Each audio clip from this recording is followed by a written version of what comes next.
How y'all feeling today? You guys alive? Come on, you awake? I want to welcome everyone at our Lancaster campus watching. Hey man, you know today is going to be such a good day because I got my sexy specs on. And I just, stuff we're going to talk about today, I just feel like these make me look smarter, and I'm hoping that maybe it'll help you out a little bit with it. No, I'm just messing around, but you know, we are in a series called Coexist. And how many of you have seen the Coexist symbol before? Raise your hand, whether on the back of a car, just seen it online. Like most of us have seen this symbol called Coexist. It's an eclectic bunch of different religious symbols, social symbols that are kind of organized into the word. And the basic idea behind this collection of symbols is to say, though we're so different, maybe in what we believe, different religions, different belief systems, though we're different, the question that's really being asked is, can't we just coexist? Can't we live together in harmony, though we don't agree on very, very big and fundamental things? And though I don't agree with all of the symbols and the things represented in that word coexist and the way it's used, I will say this, the idea behind it, I think is something every follower of Jesus should embrace. You say, what do I mean? Well, I'm just saying this idea of can't we live together in peace even though we don't agree? And here's why I say that. Because a guy named Paul, who was a follower of Jesus, he encouraged other followers of Jesus in something he wrote in Romans 12, verse 18. Here's what he said. He said, if it is possible, as far as it depends on you, do what? Everybody say it out loud with me. Live at peace with everyone. Does that mean people that don't look like me? Does that mean people that don't think like me? Is that people who don't believe what I believe? Yeah.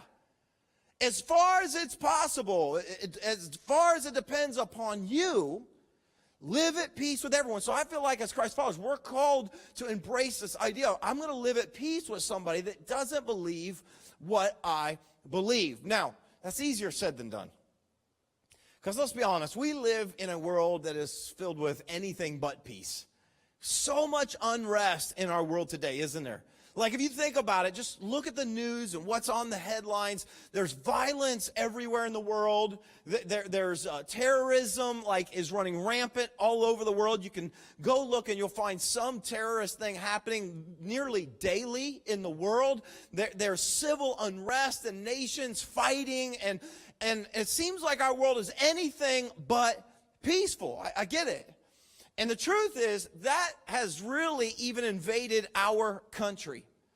In fact, something I believe shifted socially, culturally, everything in our country on September 11th, 2001.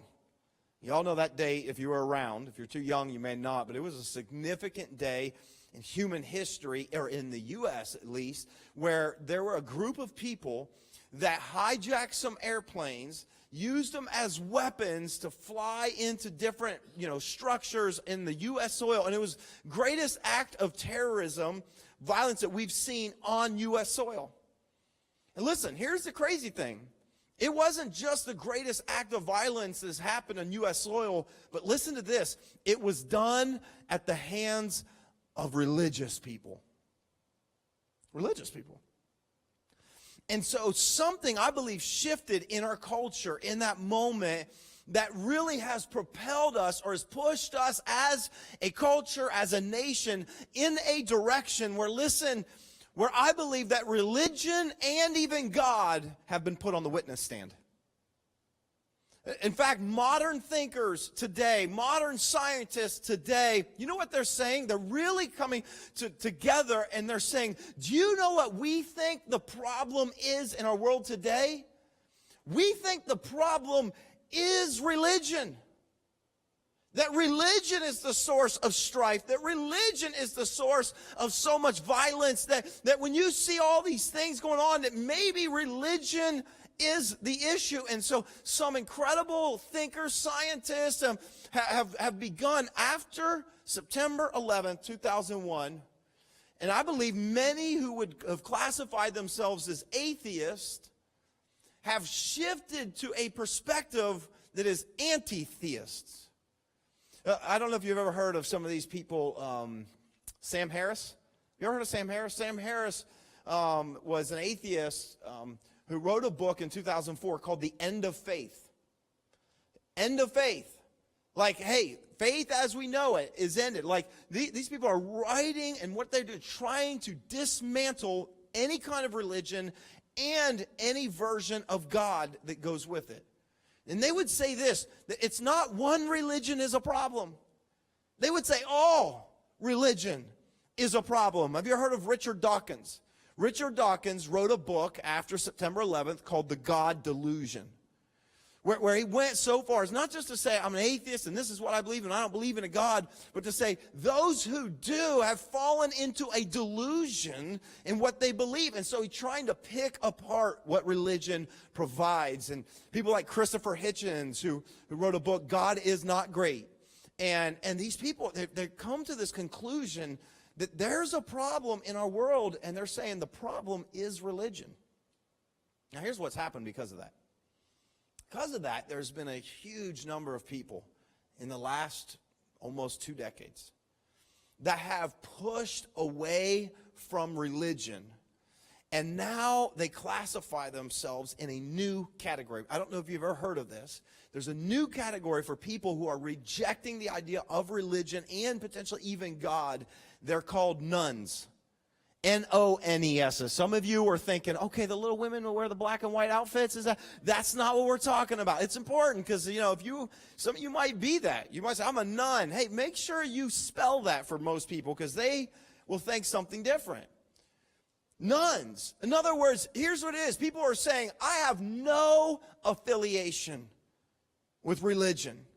Like if you give me a box and to answer a question, a bunch of boxes, multiple choice, what is your religion? Okay, are you Jewish? Are you Buddhist? Are you Muslim? Are you Christian? I'm going to check none of the above. None. It's a new category, and it is a growing category that would include atheists and agnostics and secular humanists, and all of this would fit into this category of people that are pushing away from religion and away from ultimately God. And here's the thing you got to know, it's not a small group. Surveys say that about 23% of the U.S. population are classifying themselves today as nuns. That's millions and millions and millions of American citizens that are saying they're nuns. And here's the thing, of the younger demographic, it's even higher. 35% of millennials say they're a nun. I'm pushing away from religion, and I'm walking away from it, and maybe even walking away from God. And listen, I want to just say, I understand to a level why people feel that way. And if you're here today and you feel that way, I just want to say I understand. I think there have been times when the church has been a very bad representation of God. And people will say, you know what, if that's God, I don't want him. I also think that sometimes things happen in our lives, and I understand why maybe some of you that are here today are in that place or have walked away from a faith. Because maybe some things that you were told when you were young and you were a child just didn't hold up once you got into the scholastic world, until you had a science professor that said, hey, your belief about this and from the Bible, that's not true. And everything started to unravel. Or maybe you had something traumatic that happened in your life, and it was so deep and it hurt so badly that you kind of were left wondering, God, are you there? Maybe, your parents got a divorce. Maybe you lost someone that was close to you that died. Or maybe you've just looked at the world and you say, there's so much evil. There's so much injustice. Come on, if there's a God, any real God, why would he allow this? This is what people say. Or maybe you prayed and you were told God answers prayer and somebody was sick and then God didn't answer that prayer, and you're left to say, wait a minute. I'm not so sure God exists, or if he does, I'm not sure he even cares. And what I wanted to say is this. I believe with that growing population and percentage, I want to say something that might startle some of you. I believe that there's a large, maybe not large, there is a significant percentage of people in our churches today that this is what they feel. They won't tell anybody. Don't want anybody else. They don't want to shake the apple cart. They don't want anybody to know that they're struggling, that they have doubts, serious doubts. I just want to say something. If you're here today, someone invited you and says, you got to come this week, or, you've been questioning big time, and you go, I don't know that I even believe there's a God. I want to say something to you. I want to say, first, you are welcome in this community. You are welcome to come with your doubts. You're welcome to come struggle and say, I don't know if I believe. I don't know if I ever will believe. I'm not sure I can believe. I just want to say you're welcome to come and be part of this community. You don't have to, we say that you don't have to believe to belong here. Okay? You're welcome to come. But I also want to recognize where this takes you. Today what I want to do is a little bit different. I'm not going to classify this as a sermon. But I want to talk about what is on the other side of faith. You say, okay, here's a worldview where there's faith and there's God. What does it look like for those? And some of you might be in a place where you're like, you are inching, maybe you're taking big steps in the opposite direction. Or maybe you're here today and you go, I'm not even there where you think I am. I'm not even sure I believe in God. And I've been researching and I've been reading, and I don't know that I can buy God. I don't know that I want religion. I don't know that I want any of it. I think, yeah, it is the problem. And so I wonder if there's some of you that are in that place. I want to talk about what life looks like on the other side of faith. What does it look like? Where are you headed in that regard? And here's the thing.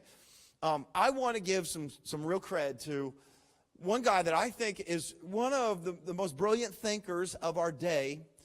His name is Andy Stanley. He is a pastor. He's somebody I like to listen to. Okay? And I know some of you are thinking you're not religious. You're like, wait a minute, he's a pastor. And hey, he's an incredible thinker. And he did a message a little over a year ago that just kind of grabbed me, kind of opened my eyes to this idea of nuns. It's a growing number potentially in our church. And this idea that there are people who are walking away from religion but maybe don't know what they're walking toward. And I want to talk to you today about the new atheist. Atheism has taken change in the 21st century.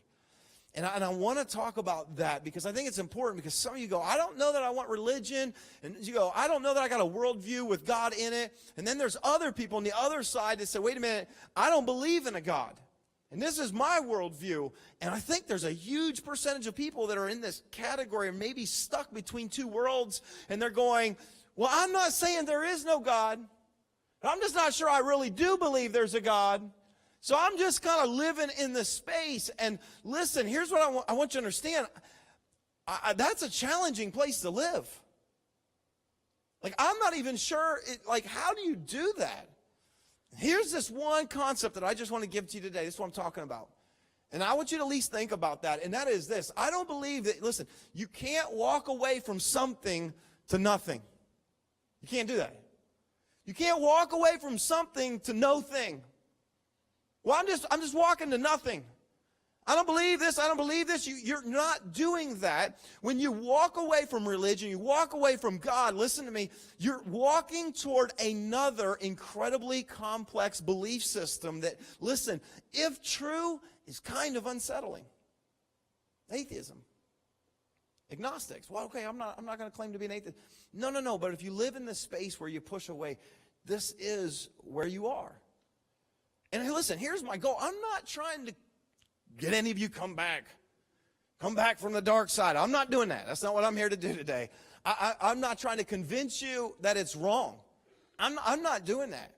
All I want to talk about is what it looks like. That's all. It's not even a sermon. I'm just going to update you on what atheism looks like today in our culture. And here's the reason why I think so many people might be kind of walking toward and taking a step away from religion and God is because what they have heard about God and religion, they would say, is unsettling. It's unsettling. Listen, can we be honest, real honest today? And I'd like to be honest and just say, there are some things about religion and even Christianity that are kind of unsettling. You want to talk about this? It's kind of unsettling. Like okay, and don't stone me, okay? Some of you think, well, hold on. But I'm just saying, if you were to read through the Bible, there's some things in there that, look, come on, can we say, even in the Christian Bible, kind of unsettling about God? Like this idea that that God would call a people group to go and take a piece of property from another people group and, oh, by the way, wipe out the entire people group. Destroy them all. Genocide, man, woman, child, animals, kill them all. No, whoa, can we not agree just for a second? Can we just put aside our front? That's unsettling, isn't it? Kind of. Or that God, this loving God, would get so angry at the humanity that he created that he decided at one point to destroy them all with a flood except for one family. Can we say that's a little unsettling? Yeah, I think it's a little unsettling. And so I think there's people today that are going, hold on, you tell me I got to take this and this view and this is God and this. And so they're saying, that's unsettling. I'm walking away. I get it. But I also want you to understand this. If you have a world where you remove God and religion, I want to also say that place is also very unsettling to me. I know you. I don't believe in God. I don't believe that. Hey, listen. Though religion has caused wars, and though people have said on behalf of God they've done some kind of pretty atrocious things, I get that. I understand that. But if you were to remove religion, all of it from our world today, you're taking out some really good things. You remove religion, you're removing probably some of the most compassionate people there are on the planet. I'm not talking about one religion. I'm just talking in general. You remove religion, do you realize you're removing the biggest portion of humanitarian aid that happens in this world? You realize if you remove religion altogether, you're taking away people who started hospitals. You're taking away people who started orphanages. If you remove religion, I've got to be honest with you and just say, that's a really scary world in itself. Evil running around, do what you want, natural selection, survival of the fittest. That's the world that we have. And I'm not trying to sway you one way. My job is, I'm not going to try to convert you if you say, I'm an atheist. I'm not trying to do that today. All I want us to agree on is this. Just because something is unsettling doesn't mean it's not true. Just because something is unsettling doesn't mean it's not true. When it comes to religion, oh, that's so unsettling. It doesn't mean that's not true. When it comes to atheism, it doesn't mean, hey, this is unsettling. It doesn't mean it's not true. I'm not arguing. In fact, the whole idea of unsettling has nothing to do with the truth test. Nothing at all. So I want to talk about how has it changed? A new version of atheism. And I feel like this is something, even if you say, oh, but I'm a person of faith. Why are we talking about this? Because you need to understand this. You need to understand, because you are surrounded by tens, 20 millions of people that are going to a direction. They're saying, I'm not sure I believe in God anymore. Now, I want to give you today 3 tenets of new atheism. New atheists. Now, atheism really has existed for quite a while, but it was really a foundation of science. Mostly scientists, evolutionists that say, hey, Darwin gave us our answer. We don't need God anymore. And listen, next week, we're not going to get science this week, but next week, we're going to talk about faith and science. Can they coexist? So just a little plug. You're going to want to come back for it, okay? Today, what I want to do is I want to talk about people like Christopher Hitchens and Dawkins and all these people I've been talking about. I'm going to share with you what they're saying atheism is today. Now, listen, I didn't make these up. This is stuff that atheists are saying is the complex belief system when you walk away from religion or from God. I want to give you 3 of them today in our time. So I want to talk about. The first one is this. I call it the illusion of you. The illusion of you. I don't know what you think about you. I don't know how you would describe you. But if somebody were to come to you and they'd say, hey, tell me a little bit about you. Imagine you're on a job interview and they're saying, can you describe you? Can you tell me a little bit about yourself? I'd like to know a little about you. How do you describe you? How do you think about you? Like, do you describe what you see in the mirror? Do you say, well, I'm about 6 foot and got brown hair and blue eyes and little calves, big pecs, and I don't know. I'm not talking about me. I'm just saying hypothetically, like, how do you describe you? You know what I mean? Or do you say when someone says, tell me a little bit about you, do you kind of describe yourself, well, I'm like this vast kind of network, an arterial system that there's an organ that pushes cells past the lungs, that grabs oxygen, that takes it to the different extremities of my body on a closed loop system that comes back in its way to the lungs so it can take carbon dioxide so it can be exhaled so I don't poison to death. Do you describe you as like that? No, I don't think you do. I don't, we don't talk about that. You know what you'd say? You'd probably say, well, I'm fun and I'm energetic and, I'm outgoing, or I'm an introvert, or I'm athletic, or I'm smart, or, hardworking. That's how you describe you. In other words, most of us would say, like, the you that you see is not the real you. We would say, I have a personality, or some would say, at least in the mind, that's the you. It's in my brain. It's how it works. Like, that's the you. Or some people of faith will say it this way. They'll say, the real you is in the soul. You ever heard that? It's like, that's the real you. It's in my soul, right? Here's the thing. If you live in a world where there is no God, then you need to understand something about you. You are nothing more than biology and chemistry. If you live in a world where there is no God, there's no God that started it all, there's no God, you are just biology, you're just chemistry, all being pushed around by the forces of physics. That is you. Just you. But the mind, the soul, the person, no. You're just molecular structures. That's you.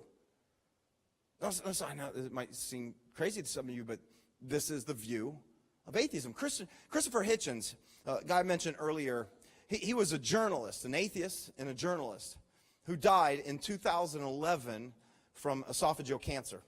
Well, really pneumonia, but he battled with esophageal cancer. And Christopher Hitchens wrote a book toward the end of his life, or a little journal. It's a journal of a dying atheist. It was called Mortality. And here's an atheist view of you. And so he would write, and even the last few chapters of what he wrote were just like a few words and sentences, and it was hard to understand him because that's how much his body had deteriorated from fighting this disease. And in his writings, he recalls the doctors coming and talking to him about what he's dealing with and he's going through. And so the doctors would tell him and say, hey, Christopher, your body is fighting this. Your body is going through this. Your body is responding to the medication like this. And he said, I had to stop the doctor.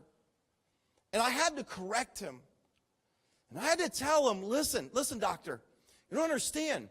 I don't have a body. I am a body. Don't say your body. I am a body. In other words, I am just the body that you see. This is an illusion of you. You're not a you. You're just chemicals, and you're just cells, and you're just matter, and you're just you. And by the way, when your body stops working, you stop existing. It's the illusion of you, right? Now here's the thing, you say, well, okay, I can buy that. I'm just a body. There is no soul. There is no afterlife. There is nothing else. I'm just a body. Can I tell you something that's kind of unsettling? If that is true, it's this idea that when you're just matter, you don't really matter. I got to say it again because I think I lost some of you. When you're just matter, biology, chemical reactions, when you're just matter, you don't really matter. That's the conclusion. There's no purpose because there's no you. We're just bodies, and your kids are just bodies. Your parents, your spouse, they're just bodies. There's no real meaning. It's just, we're just matter, and you don't matter. I've been reading this book. Someone told me about it. It's a fascinating book. It's called Finding God in the Waves. And it's written by a guy named Mike McCargu. And it's a story that he writes and tells about his journey of being a fundamentalist Christian, like Southern Baptist Convention, Christian, that ends up losing his faith and becoming an atheist. And for 2 years, this is why I say this, for 2 years, he still operated in the church and no one knew because he didn't want to tell anybody, but he lost his faith. And then it's kind of a story about his journey back to faith that he found through science. And I don't totally agree with this guy and where he is, and I don't necessarily agree with his version of Christianity and where he is, but that's fine. But in this, he talks about, and I was reading this, and he described the moment that he realized he didn't believe in God anymore. And what he said just kind of grabbed my attention. And I want to read to you just a small little excerpt from this that he said, because this is the illusion of you. This is what you walk toward. And I'm not saying that's not true. I'm just saying it's kind of unsettling. Here's what he said he experienced. He said, without God, life had no objective purpose. And although those tough days I had pushed through believing that I served a higher purpose, that purpose was nothing but a comforting self-delusion. My life was meaningless. So were the lives of my children and every person who had ever lived or ever would. It didn't matter what kind of husband or father I was, because all my hard work would be erased when the sun exploded in 4 or 5 billion years. I felt a profound grief, an inking black darkness, as I realized there was neither mission nor redemption for humanity. The universe was indifferent to us all. We were all just an accident of self-organizing principles of physics, mere quirks of gravity and chemistry. And this was it. This was the end of my search. Wow. See, you understand something, and I'm not saying it's not true. I'm just saying there's an illusion that you are more than just your body. That's an illusion if you push away from God. You're just matter that doesn't matter. Wow. I'm just saying. I'm not trying to say it's not true. Okay? Now let me give you another one. This is from Atheist. I didn't come up with this. That is the illusion of free will. The illusion of free will. You realize if there is no God that created the universe, no God that was there, no God sustaining the universe, if there is no God, then our universe is directed, pushed around by the laws of physics.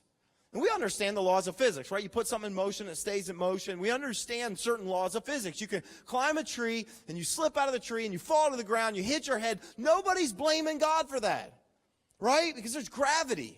These are laws of physics. Now listen, if you live in a world where there is no God, and everything is determined by cause and effect. This is what we live in, a world where something happened, and that's why that happened. There's an answer for everything, cause and effect. Here's your basic belief system. There is no free will. There is no choice. Everything is already determined by physics.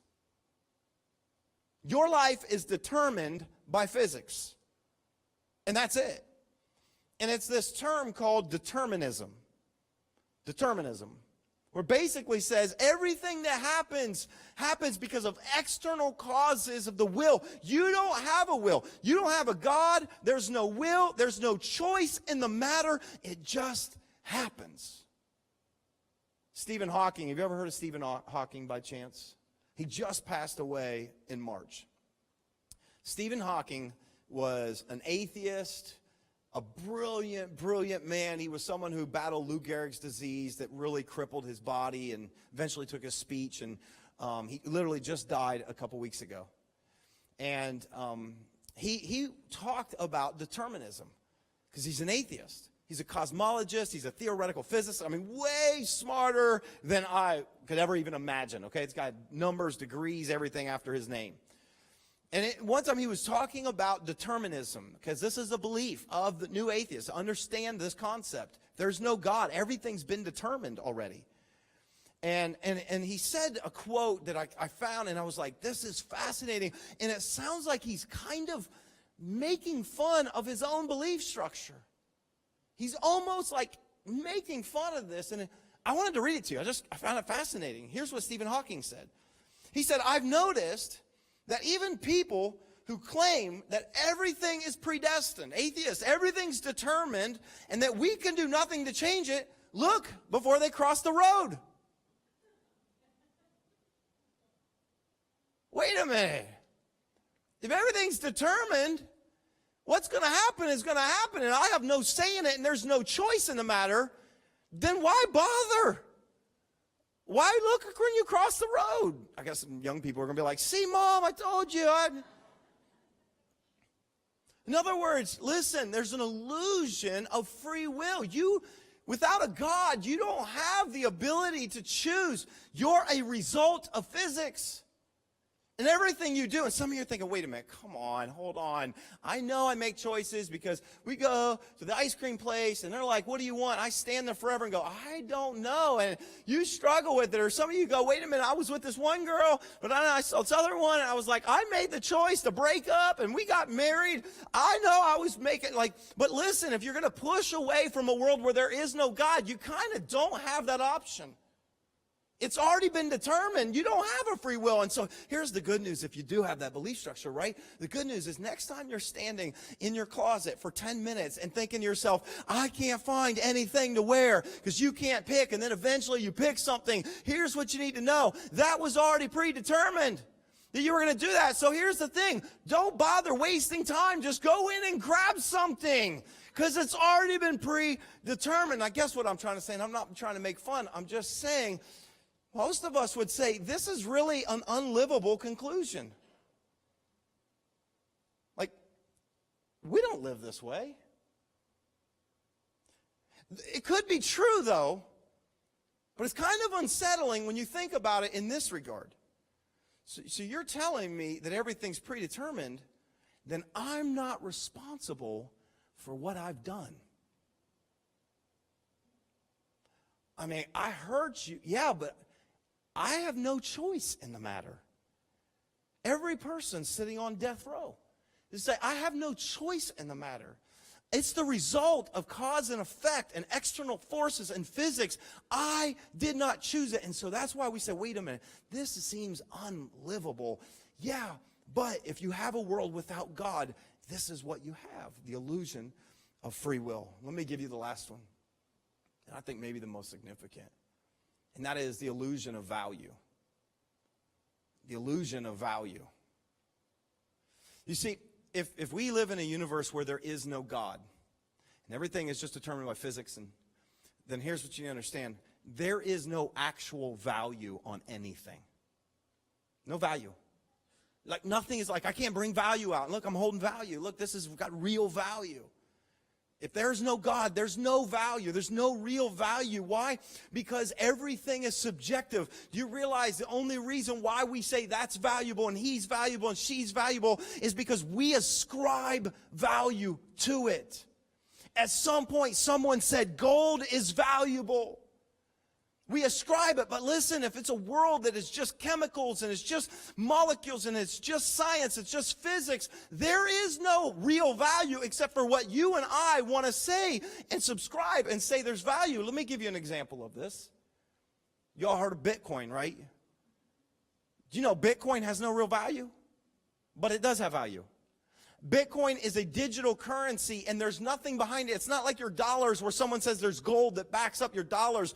Digital currency. Bitcoin is it's someone who started this thing of a fake digital currency that some people came along and said, wait a minute, I'll accept that as value. And the moment they did that, it got value. And today people hold shares and people have Bitcoin, and it's worth a lot of money, but it really isn't.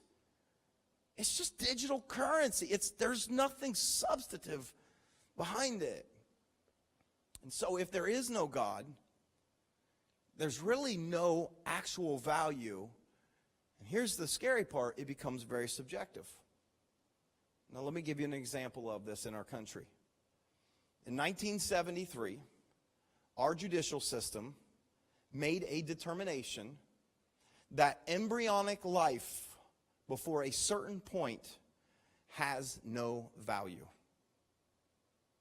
I'm talking about abortion. Our judicial system said that a fetus, before it reaches at least a certain point or certain things, that you are within your rights and it is legally acceptable and nothing will happen to you to end the embryonic life, to end the life of the fetus at a certain point before it's born, because what they did was they said it has no value. It's not really life. I don't know how that sits with you. You might be for abortion, you might be against abortion, whatever it is. I'm just telling you that in a world where there's no God, there is no value. You should also understand, if you're for abortion, this is why so many religious people or people who believe in God have a problem with it, is because we believe that there is a God, and if there is a God, He authored life, and if He authors and creates life, then for us to say that it has no value is wrong. And so, listen, there's this weird space you get into, this illusion of value. There is no value, and here's what that means. It means that morality is an illusion. Oh, by the way, and justice, as we know it, is an illusion. We all want justice. Justice is an illusion. There's no value. There's no justice. And we live in a world where today everything is becoming super subjective. Don't tell me that your religion is the way. Don't tell me that your truth is the only truth. Today it's accepted. You say you have a truth and I've got a truth and we can have our own truth and let's coexist. I understand that. But here's the thing. We take that in all these other areas, but no one wants to take that when it comes to justice. Hey, your justice, that's your justice. And my justice is my justice. We don't live that way. Because you know what? When someone hurts you or someone steals from you, you call on some higher value system or justice and you say, wait, that's not fair. You can't do that to me. And so when there's no value and there's no God and there's no justice, listen, then ultimately it's subjective. And I can say what I value and you can say what you value, but don't tell me what is of justice. And we don't really live this way, even if you don't believe in God, right? Because if there is no God, can I say this? There is no fair. There's no fair. We're science, we're chemicals, we're matter. It's been determined. It's an illusion. There's no fair. And so listen, the very next time, if you're someone that's here and you go, oh, I don't know that I believe in God, or I'm an atheist, or I'm a nun, listen, the next time you see something or something happens and you go, wait a minute, that's not fair. Understand that you're appealing to some higher power or value system that does not exist. Now listen, that might be true, but it's also kind of unsettling. The illusion of you. The illusion of value, the illusion when it comes to all of these things, like a free will. I'm not saying they're not true. I'm just saying you got to understand this one simple truth. You can't walk away from something to nothing. You can't walk away from something to no thing. You can't do that. This past week, I spent a lot of time just reading some deconversion stories. People that wrestled with things, and then they chose to walk away and had this moment where they'd say, I don't believe in God anymore. And it's always a crazy experience for people, and they feel great pain and loss. And here's the thing. If you're walking away or thinking about walking away from religion, from God, because there's things that you can't figure out, there's things that you can't kind of connect the dots, there's some things about God or about the religion that's kind of unsettling. I understand that. And I'm not here to say it's not unsettling. But that's not what determines whether it's true or not. And I'm not really convinced or sure, I know you might be able to say, that you can live in between a world where you say, wait, I'm not saying there is no God, but I'm not saying there is a God. I'm not really sure that's a real space. I know we made a box and I know we made a category, but something has to give you your lens to see life. And they're so far apart, I don't know. Hey, listen, here's what I want you to understand. And that Jesus said some things that were very unsettling. I do believe that.